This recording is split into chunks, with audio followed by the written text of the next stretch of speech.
होता है तो ये समझ लो कि महाराज का जीवन वो धन्य हो जाता है, कृतार्थ हो जाता है। क्या गोविंद ऐसे ही गद्दी पर बैठा देंगे क्या? बताओ आप। बहुत ठोक ठोक के परीक्षा लेते हैं ठाकुर जी, बहुत ठोक ठोक के महाराज, हम कल्पना नहीं कर सकते। और इस कलिकाल में, इस पाप के टाइम में तो दुर्लभ है भगवत भक्ति प्राप्त करना। भगवान की भक्ति जिसको प्राप्त हो गई वो धन्य हो गया उसका जीवन, उसे और कुछ चीज की आवश्यकता ही नहीं है। सब चीजें, सब कामनाएं खत्म हो जाती है महाराज, वो बस एक परमहंस हो जाता है, आनंद हो जाता है। आज दूसरे परमहंस का ही जन्म होने वाला है। भागवत में चर्चा हुई कि सबसे महत्वपूर्ण चीज क्या है, कहा प्रेम। तो प्रेम की बात आई तो ब्राह्मणों ने कहा कि ब्रह्मा जी और ब्रह्मणी जी में प्रेम है। दूसरे जो ऋषि बैठे थे उन्होंने कहा इतना प्रेम नहीं है। कहा कि ब्रह्मा जी तो हमेशा सृष्टि की रचना में लगे रहते हैं, इतना टाइम नहीं मिलता ब्रह्माणी जी को देने में, इसलिए इतना प्रेम नहीं है। अब बात आई लक्ष्मी और नारायण के बीच। नारद जी ने कहा नहीं, हमारे लक्ष्मी और नारायण में तो बहुत प्रेम है। ब्राह्मणों ने बात को काट दिया, कहा प्रेम तो है लेकिन इतना प्रेम नहीं है, क्योंकि ठाकुर जी लक्ष्मी की इतनी सी भी परवाह नहीं करते। जब भी भगत पे संकट आता है तो लक्ष्मी को छोड़कर भाग जाते हैं। गजेंद्र पर संकट आया, गरुड़ का भी त्याग कर दिया था भगवान ने। हाँ, तो भगत से प्यारा भगवान को कुछ है नहीं। ब्राह्मणों ने ये बात कह दी कि प्रेम तो है लेकिन इतना प्रेम नहीं है। और आपको एक बात बताऊं, हम है ना केवल लक्ष्मी के पीछे भागते हैं, बस लक्ष्मी माता। आजकल तो वैभव लक्ष्मी, ये नया ट्रेंड चल रहा है। पहले संतोषी माता का ज्यादा चलता था और आजकल वैभव लक्ष्मी शुक्रवार। हाँ हाँ, नई नई जो हिसाब से हम करते हैं उससे कोई फायदा होने वाला नहीं है। मैं आपको सत्य बता रहा हूँ जी, केवल धन आएगा तो धन के साथ में इतना पाप भी आता है, उसे कौन खाएगा ये तो बता दो आप। हाँ, आप धन को खाने के लिए तो तैयार हो कि ये चीज आ जाए, ये आ जाए, वो आ जाए, लेकिन धन के साथ में जो पाप आएगा उसे कौन निगलेगा ये तो बताओ। आपका जो पाप है ना, जो करते हो, वो महाराज अपने जबड़े में लेकर दबाता है। आपकी पाप की गठरिया यहाँ भागवत से ढीली होती है। अब किया तो आपने है, भोगना किसको पड़ता है ये सोचो। तो केवल धन के पीछे मत भागो, लक्ष्मी के पीछे ना भाग के नारायण के पीछे भागो, क्योंकि नारायण के पीछे भागेंगे तो लक्ष्मी तो चरणों की दासी है, वो वही बेटी है, नारायण को छोड़कर जा नहीं सकती महाराज। हमेशा लक्ष्मी है, भगवान की सेवा में रहती है, चरणों में रहती है महाराज। तो सबसे बड़ी बात है कि हमें धन के पीछे ना भाग के परमात्मा के पीछे, नारायण के पीछे भागे, ताकि लक्ष्मी है वो तो ऑटोमेटिक आएगी। मैं आपको सही सही बता रहा हूँ एकदम, कि जिसको मतलब नारायण की कृपा जिस पर हो गई, धनवन तो छोटी बातें हैं महाराज, और इतना आनंद हो जाता है जीवन में हम सोच ही नहीं सकते। आपके चाहने से पहले ही वो चीज हाजिर हो जाती है, आपने इमेजिन ही नहीं किया, उससे पहले तैयार, उससे पहले तैयार। लेकिन उतना बड़ा त्याग भी होना जरूरी है, हमें बहुत बड़ा बड़ा त्याग करना पड़ता है। कथा करते हैं तो कथा करना कोई साधारण बात नहीं है। सबसे बड़ी बात है, यदि धन के लिए कथा करें तो बहुत साधारण है, फिर व्यापार हो गया, बात खत्म, कोई मतलब नहीं। आप ना तो आपको आना मतलब, ना महाराज को कुछ कहना मतलब, खत्म है मामला। लेकिन वास्तविक धर्म की ध्वजा को स्थापित करने के लिए यदि भागवत हो रही है, कथा हो रही है, तो ये समझो महाराज कि वहां पर तो साक्षात लीला भगवान ही कर रहे हैं और कोई दूसरा कर नहीं रहा। हमें होश नहीं रहता क्या बोल रहे हैं, क्या है, कैसा। लेकिन आप एक चीज देख लो, विनोद में कोई बात निकल जाए, आज कम से कम तीसरा दिन है, 13, 14, 15 घंटे का प्रवचन होने जा रहे हैं, एक भी शब्द लगा आपको कोई फालतू निकल गया, बोलो तो सही, सवाल ही नहीं निकलने का, निकल ही नहीं सकता महाराज। कहा लक्ष्मी नारायण में इतना प्रेम नहीं है। बात आई भोलेनाथ और पार्वती जी की, सब सहमत हो गए इस बात पे कि पार्वती और भोलेनाथ में तो बहुत प्रेम है। लेकिन नारद जी ने कहा कि मेरे लक्ष्मी नारायण को कहा कि इतना प्रेम नहीं है, भोलेनाथ पार्वती में प्रेम है, तो मैं तो उनमें झगड़ा करा दूंगा। नारद जी का काम यही है। वो सभा तो विसर्जित हो गई, इधर नारद जी पहुंच गए कैलाश पर्वत पे और जाके ये देख रहे हैं कि पार्वती जी अकेली मिल जाए और कुछ न कुछ बस कुछ डालना है। और माताओं के कान ऐसे कच्चे होते हैं भाई, गए पार्वती जी के पास में संयोग अच्छा था, भोलेनाथ जी कहीं गए हुए थे, अकेली मिली पार्वती। पार्वती नारद जी को अपना गुरु मानती, बड़ा स्वागत किया। नारद जी आए, नारद जी ने कहा माते भोलेनाथ जी नजर नहीं आ रहे। पार्वती जी ने कहा कहीं गए हुए हैं, कोई काम था क्या नारद जी? हाँ हाँ काम था, और पर्सनल था, व्यक्तिगत था, उन्हें बताना है, कुछ जो बताना है उन्हें बताना, आपको नहीं बताना। पार्वती जी ने कहा मेरे और भोलेनाथ के बीच में कोई भी पर्सनल बात होती नहीं है, आप मुझे बता दो, मैं उनको बता दूंगी। नारद जी ने साफ कह दिया कि नहीं, मुझे तो बस उनको ही बताना। कहा जी बता दो, मुझे कुछ भी नहीं छुपाते, मेरे मन में जो आता है मैं उनको बता देती हूँ, और उनके मन में जो आता है वो मुझे बता देते हैं। नारद जी ने कहा मैं नहीं मानता, पुरुष स्त्री से कोई ना कोई बात जरूर छुपाता है। कहा नहीं ऐसा नहीं है। नारद जी ने कहा ऐसा नहीं है तो मुझे बताओ, आपको भगवान की कथाएं सुनने का बहुत शौक है। पार्वती है ना, पहले सती के स्वरूप में थी, तो पहले राम जी पर विश्वास नहीं था, सती को बड़ी गलती करती थी, राम जी की परीक्षा लेने के लिए चली गई थी, और वहीं से श्राप लग गया था, फिर दक्ष के यज्ञ में भस्म हो गई थी। तो अब जो दूसरा अवतार हुआ पार्वती के स्वरूप में, जो कि सती माता ही है, बहुत भजन, बहुत भजन, बहुत भक्ति भाव है, शुरू से ही बचपन से ही किया, और फिर मिले कौन? देवों के देव महादेव। यदि अच्छा पति भी मिलेगा तो भक्ति से मिलेगा, अच्छा पुत्र भी होगा तो भक्ति से होगा। हाँ, जो भी जीवन में कुछ अच्छा होगा तो भजन से ही अच्छा होने वाला है, और किसी चीज से अच्छा नहीं हो सकता। कभी कभी कोई रोता, मैं तो बहुत गरीब हूँ, 1 रुपया नहीं है, मैं तो अंबानी के घर में जन्म हो जाता तो मजा आ जाता। अरे आज तो जाता, लेकिन उस अंबानी को ही पूछ लो, वो रात को सोता है तो 10 गोली लेकर ही नींद आती है, उसे भी नींद नहीं आती। सुख तो उसके पास ही नहीं है भाई।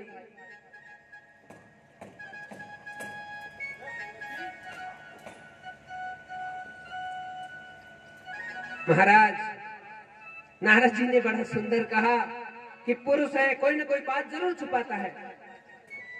पार्वती जी ने कहा नहीं ऐसी बात नहीं है। तो नारद जी ने कहा, क्या कहा? ये कहा कि आपको भगवान की कथाएं सुनने का बहुत शौक है, आप ये बताओ भोलेनाथ ने आपको आज तक अमर कथा सुनाई या नहीं सुनाई?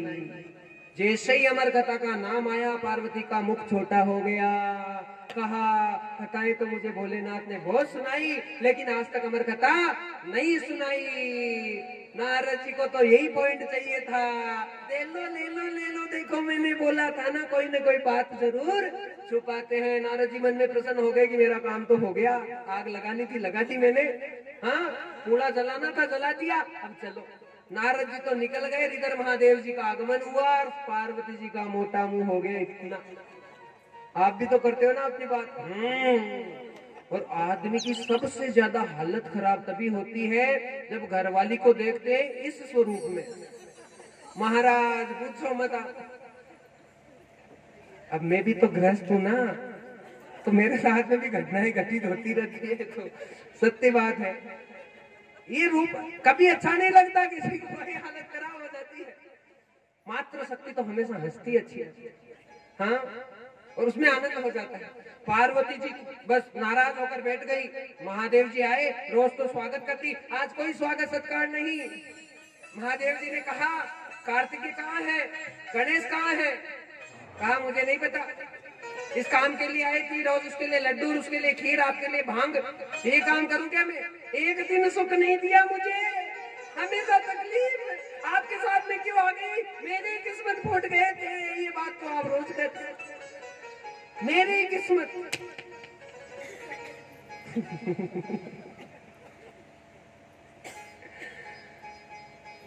भाई भोलेनाथ जी तो टेंशन में आ गए कि हो गया पार्वती के। आंख बंद करके देखा, नारद जी का दर्शन हुआ। कहा देवी नारद जी आए थे, आए या नहीं आए थे तुम्हें क्या मतलब, आपको क्या मतलब है? कहा बता तो दे, अब तो बोलने लगी तो थोड़ी सी और बोल जा ढंग से। बता दे, आए थे क्या? कहा आए थे, और आप मुझे ये बताओ, इतनी कथाएं सुनाते हो, मुझे अमर कथा क्यों नहीं सुनाई? जैसे अमर कथा का नाम आया, महादेव जी ने कह दिया, देवी ये कोई साधारण कथा नहीं है। इस कथा को सुनने से साक्षात जो जीव है वो अमरता प्रदान कर लेता है, प्राप्त कर लेता है। और एकदम सत्य बात है महाराज। आपने अमर कथा सुनी है क्या? किस किसने सुनी? हाथ खड़ा करो। किसी ने नहीं सुनी? अब कल परसों तो मैं पूछ रहा था भागवत सुनी क्या, तब तो लंबे लंबे हाथ कर रहे थे। लेकिन किताबों वाली सुनी होगी आपने आज तक? कथा भी भागवत की। एक बार बोलो तो सही, भागवत की किताबों वाली सुनी होगी ना, कॉपी बांधने वाली? वो नहीं आप। अब सुनना, जो श्रीमद् भागवत की कथा यहाँ पे सुनाई जा रही है, श्रवण कराई जा रही है, वो ही अमर कथा है। अमर कथा कोई और है नहीं। और इस बात का प्रमाण है भक्तजनों, यदि आपका भाव प्रबल है और आप चाहते हो कि ईश्वर से मिलन हो जाए, तो ये भी संभव है। क्योंकि कोई सुख जैसा वक्त आ जाए, कोई व्यास जैसा वक्त आ जाए, तो वो परमात्मा से आपको मिलाने का भी सामर्थ्य रखता है। बोलिए ठाकुर जी महाराज की। पार्वती ने जिद कर ली, अमर कथा सुनाओ। अमर कथा सुनाने की तैयारी हुई और इतना सुंदर मौसम हो गया। देखो कितना अच्छा मौसम हो रहा है। हाँ, बढ़िया एकदम शानदार। कैलाश पर्वत पे ठंडी ठंडी हवाएं। भोलेनाथ जी ने आसन लिया, पार्वती जी को नीचे आसन दिया। अमर कथा सुनाने की तैयारी होने लगी। और अमर कथा जो है कहने से पहले कुछ कंडीशन डाल रहे हैं भोलेनाथ जी। देवी, इस कथा में भूल से भी तुम्हें नींद नहीं आनी चाहिए। और यहाँ तो आपके चेहरे खिल रहे हैं। और एक बात प्रमाणित करके कहता हूँ, रोज अपने जाकर चेहरा देखा करो कांच में, चमक लगेगी महाराज। भक्ति का प्रभाव ये होता है। 7 दिनों तक तो एकदम उजले हो जाओगे, एकदम फर्स्ट क्लास, टकाटक। एकदम सत्य है, देखना रोज जाके। भक्ति का प्रभाव ये हो जाता है, चेहरे में चमक आने लग जाती है। लेकिन शर्त क्या है? पार्वती को कहा नींद नहीं आनी चाहिए। हमारी कथा में तो देखो, मैंने बोला था ना, आई क्या झपकी बताओ किधर भी जी, आपने टीम बोल जो नहीं आ रही ना, सवाल ही नहीं महाराज। यदि नींद आएगी तो फिर महाराज का मतलब ही क्या हुआ? क्योंकि सोने वाली कथा होगी तो उसमें मतलब क्या? हाँ, अभी मैं इसे बोलने लग जाऊं, देखो बताऊं कैसे। राजा परीक्षित बैठे घोड़े पे, और फिर सुखदेव जी है ना। बस तो हो गई कथा। तो कह रहे कश्यप महाराज आए, चलो क्यों टाइम खराब करना है यहाँ पे। ये दुनिया बहुत स्वार्थी है भैया, बिना स्वार्थ के यहाँ कोई बैठने वाला नहीं है। महाराज आप जैसे बहुत आते हैं, लेकिन हमें लग रहा है कि यहाँ पे हमारा अच्छा होने वाला है, इसलिए रुके हुए हैं। आज तो बहुत अच्छे से पूरी स्माइलिंग मिल रही, क्योंकि सुबह डायलॉग मिल गया ना अच्छा सा। बहुत अच्छा चल रहा है। बोलिए ठाकुर जी महाराज की। अमर कथा के लिए पहली कंडीशन डाली कि देवी नींद नहीं आनी चाहिए। महादेव जी ने एक ताली बजाई, आप भी बजाओ, एक ताली, केवल एक ताली।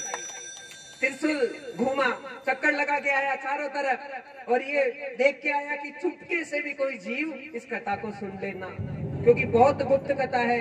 गांव में आपके कम से कम 1000-1500 आदमी तो होंगे, लेकिन सबका इतना पुण्य नहीं है कि वो कथा में आकर बैठ जाए, वो कथा में कल्याण कर ले। हो नहीं सकता महाराज, ये बड़ा दुर्लभ है भक्तजनों। जीवन में एक बार भी ईमानदारी से अच्छे से कथा का श्रवण हो गया तो बहुत बहुत कल्याण हो जाता है। एक चक्कर लगा कर आया त्रिशूल, और देख के आया कि कोई भी जीव जंतु है वो है नहीं। अब भोलेनाथ ने 2 ताली बजाई, 2 ताली बजाई तो 2 चक्कर और लगा के आया। कहा कि गलती से भी कोई रहे तो नहीं गया, तो सब मामला क्लियर कर दिया। और फिर 3 ताली बजाई, 1 2 3, 3 ताली बजाई तो ठंडी ठंडी हवाएं चलने लग गई और माहौल एकदम सुखद हो गया, आनंददायक हो गया, कथा वाला हो गया। 2-4 छींटे आ जाए ना तो उठना मत यहाँ से, ऐसे नहीं इधर उधर हो जाओ। कथा में एक स्थान पर बैठ गए तो अपना स्थान चेंज कभी भी नहीं करना चाहिए। और ये महाराज तो बड़ा होशियार है भाई, हाँ, उठने नहीं देता किसी को। और पानी वानी पीना तो बहुत बड़ी बात, वो तो बहुत बड़ी हो गई, उठना हिलना ही नहीं है। देखो नियम मर्यादा होगी तभी कथा का है फायदा होता है, इसे हो नहीं सकता। तो सब मामला ओके हो गया है। आज भोलेनाथ जी ने गद्दी ग्रहण कर ली है। पार्वती जी श्री भोलेनाथ जी के चरणों में आकर विराजित हो गई है और भोलेनाथ जी आनंद के साथ में उन्होंने कथा को प्रारंभ कर दिया है। सुन गोरा सुन गोरा सुन गोरा अमर कहानी, सुन गोरा सुन गोरा सुन गोरा अमर कहानी, सुन गोरा सुन गोरा सुन गोरा अमर कहानी, सुन गोरा सुन गोरा सुन गोरा अमर कहानी, सुन गोरा सुन गोरा सुन गोरा अमर कहानी। ये प्यारी अमर कहानी, ये प्यारी अमर कहानी, ये प्यारी अमर कहानी, ये प्यारी अमर कहानी, ये प्यारी अमर कहानी, ये प्यारी अमर कहानी। सुन गोरा सुन गोरा सुन गोरा अमर कहानी, सुन गोरा सुन गोरा सुन गोरा अमर कहानी।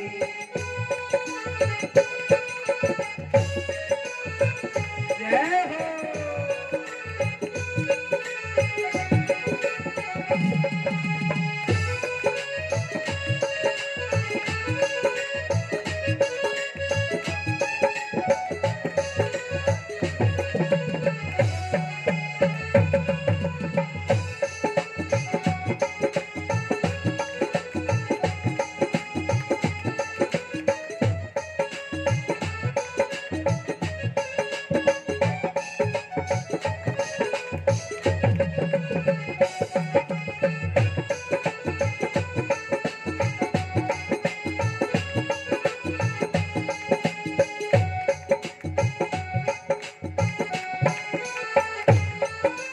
सुख सन का तेरो यश गावे, सुख सन का तेरो यश गावे, सुख सन का तेरो यश गावे, सुख सन का तेरो यश गावे। ऋषि मुनि भी ध्यान लगावे, ऋषि मुनि भी ध्यान लगावे, ऋषि मुनि ही ध्यान लगावे, ऋषि मुनि ही ध्यान लगावे। सुख सन का तेरो यश गावे, ऋषि मुनि भी ध्यान लगावे, सुख सन का तेरो यश गावे, ऋषि मुनि जी ध्यान लगावे। प्यारी अमर कहानी, ये प्यारी अमर कहानी, ये प्यारी अमर कहानी, ये प्यारी अमर कहानी। सुन गोरा सुन गोरा सुन गोरा अमर कहानी, सुन गोरा सुन गोरा सुन गोरा अमर कहानी, सुन गोरा अमर कहानी।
बोले ठाकुर जी महाराज की, भागवत भगवान की।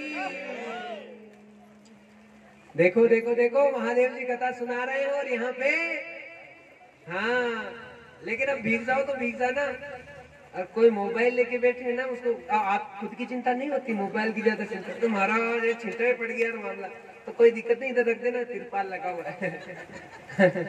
यही हो सकता हो तो क्या करेंगे। बोले ठाकुर जी महाराज की जय। तो कथा सुनाना प्रारंभ किया महादेव जी ने, और सुनाते सुनाते महाराज ये हुआ, एक दिन, 2 दिन, 3 दिन निरंतर प्रवाह से कथा चल रही है। कैलाश का जो कल्पतरु वृक्ष है उस पे एक छोटा सा अंडा था सुए का। जैसे ही कथा प्रारंभ हुई, वो सुए का जो अंडा था वो फूटा, और उसमें से छोटा सा सूक बालक है वो प्रकट होकर उसके ऊपर बैठ गया, कल्पतरु वृक्ष पे। इधर भोलेनाथ जी जो कथा सुना रहे थे, पार्वती को निद्रा रानी ने चपेट में ले लिया। और ध्यान से सुनना, पार्वती का आज कथा से बहुत कल्याण होने वाला था, क्योंकि महादेव जी ने जो अनुष्ठान है कथा का वो पार्वती के लिए किया था। और नुकसान ये हो गया, नींद आने के कारण से जो पार्वती को फायदा होना था अनुष्ठान का, भागवत का, वो फायदा आज पार्वती को बिल्कुल होने वाला नहीं है, और पूरे का पूरा लाभ सुख बालक लेकर भागने वाला है। क्योंकि क्या हुआ, जब कथा सुनाना प्रारंभ किया तो महादेव ने कहा था कि हुंकारा भरते रहना, देवी कानी में हुंकारा भर देना। तो कहा हाँ स्वामी बोलते रहना। अब तोते की आदत होती है रिपीट करने की, उसने और कोई बात नहीं पकड़ी, केवल हाँ स्वामी बात पकड़ ली। पार्वती निद्रा रानी की चपेट में आ गई और सुआ करने लगा, हाँ स्वामी। महादेव जी भाव विभोर हो गए, नेत्र है महादेव जी के बंद हो गए, बंद नेत्रों में महादेव जी कथा सुनाने लगे। पार्वती को देखा नहीं, और पूरी जो कथा थी वो तोते ने श्रवण कर ली। ये किस्मत है महाराज, ये भाग है, और ये भाग हरेक के नहीं हो सकते। संसारिक चर्चा है और ये संसार ऐसा चलता रहेगा, लेकिन भगवान की जो ये अद्भुत वांगमयी लीलाएं हैं वो बहुत भाग्यशाली को ही प्राप्त होती है, हरेक को हो नहीं सकती। पार्वती के पुण्य कमजोर थे, मैंने भी कहा ना, गांव में बहुत आदमी है लेकिन आ नहीं सकते सब। आपके पुण्य तेज है, लेकिन यहाँ पर बैठकर भी कल्याण किसका होता है वो आपके ऊपर निर्भर है। हाँ, भाव क्या है वो जरूरी है। यहाँ बैठे बैठे प्रसाद की चल रही कि हाँ आरती कब हो, हाँ आज लाडू बांटेंगे, परसों तो बूंदिए बांटे थे, आज क्या बटेगा, हाँ कल केले मिले थे, तो वो चल रहा है, तब तो फिर बस वो उतना ही फल मिलेगा। हाँ, और नहीं बस इधर देख रहे उधर देख रहे और क्या क्या उल्टा सीधा चल रहा है, तो उसमें कोई फायदा होने वाला है नहीं। पूरे तन्मयता के साथ में देखो, मैं आपको एक बात बताऊं, हम कहीं पर भी कथा सुनाते हैं ना, श्रोता एकदम बंद जाते हैं, नजर तक नहीं हटाते, और हटाते क्या, हटाने ही नहीं देते। जैसे वो मातृ शक्ति उस समय आई थी, आपकी नजर इधर उधर हुई तो महाराज ने हाथों हाथ ही प्रसादी दे दी आपको, गिलो इधर देखना ही नहीं, हमको इधर ही देखना है। व्यासपीठ से आपका कनेक्शन कट नहीं होना चाहिए, समझ रहे हो, बिल्कुल भी एक क्षण के लिए, एक पल के लिए भी ना हो। महाराज तप में ताकत है, इस प्रकार से कथा का श्रवण होगा। हो सकता है 1000 बातें बताई जा रही, उसमें से 2 बातें आपके हृदय पटल पर लग जाए, उससे आपका बहुत बड़ा कल्याण है वो हो जाएगा। तो भाई जो कथा है, पार्वती को तो नींद आई, इधर सुख बालक ने ग्रहण की। महादेव जी ने जब 7वें दिवस विश्राम की बेला थी, कहा बोलिए भागवत भगवान की जय, और ऐसे कह के आंख खोली तो आंखें फटी की फटी रह गई, क्योंकि यहाँ पे तो खर्राटे चल रहे हैं जबरदस्त। हाँ, निद्रा रानी की चपेट और नुकसान हो गया। रे पार्वती, स्वामी गलती हो गई, नींद आ गई।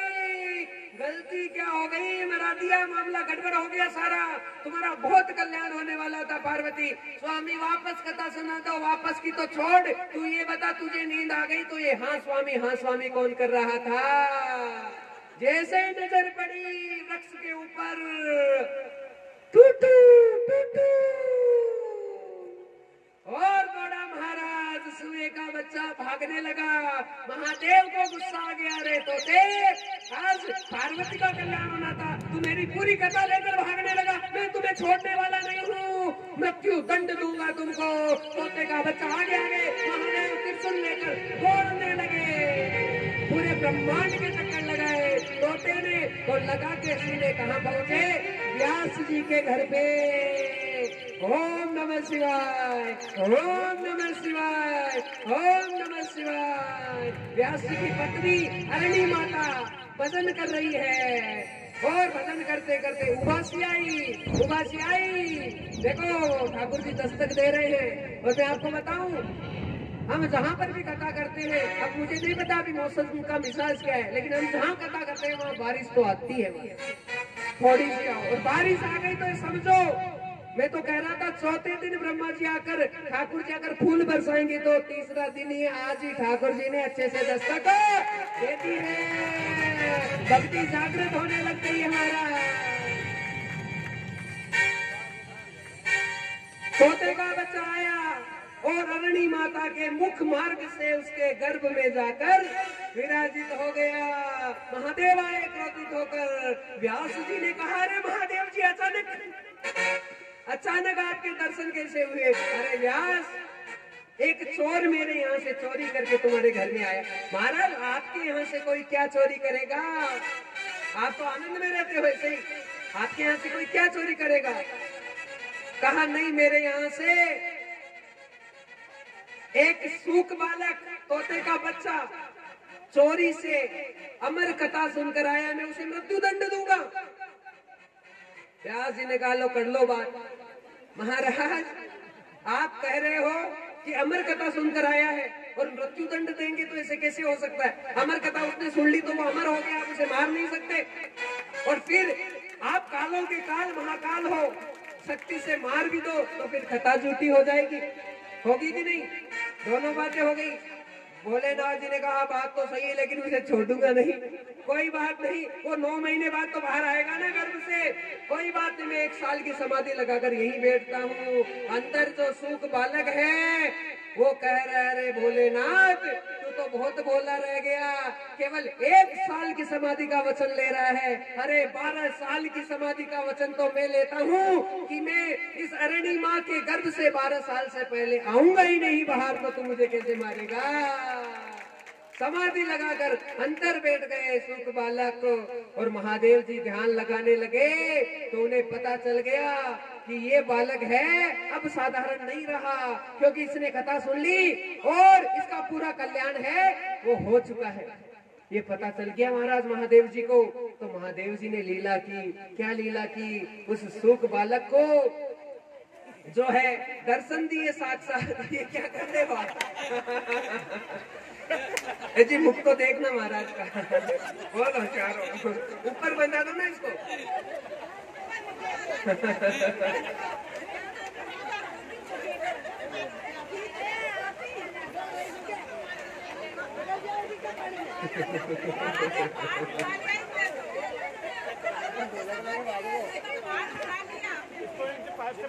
ठीक है, थोड़ी देर तिरपाल को कथा सुनाने मुझे ना।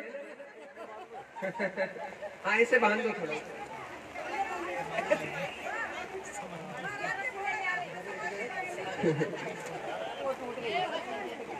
इधर सूक बालक ने समाधि लगाई, आप समाधि लगा रहे हो यहाँ पे।